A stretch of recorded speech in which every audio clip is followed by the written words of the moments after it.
The problem, and that's why I said the problem is a lot of women pass over the man that they were supposed to be with because they think they're worth more than they really are. And this is why I always stress the fact that men have more options than women because we are willing to date down. We're not necessarily concerned if you make more money or as much money as us. So we have a percentage of all women while y'all picking through 5% of niggas.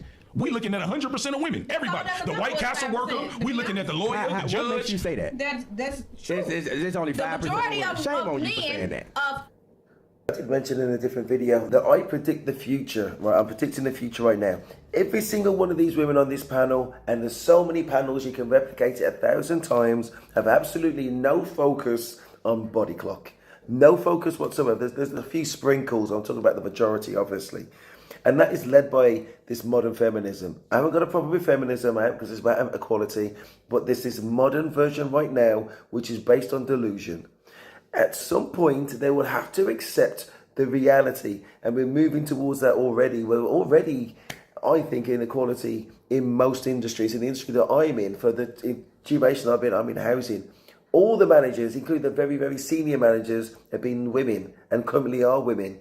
That's evidence of balance for me in my lived experience, long story short. But what I'm really saying is, going forward, it's going to be from a position of equality.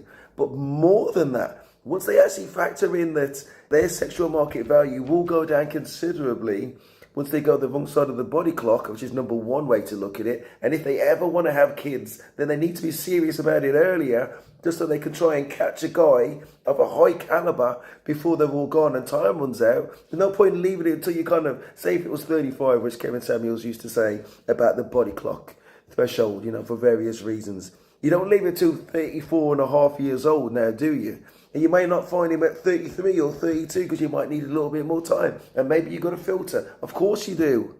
So what I'm saying is, given that the women are against the body clock, I predict in the future that they will be the ones which have to hurry men along and at least be 50-50 in approaching a man. I'm not saying that's what I want it to happen. That's what I think is going to happen if they want to have kids in the future and have a heterosexual long-term relationship. Because the wrong side of the body clock, it may well be they got such a small proportion of men that the only thing that you can get is the booty call men.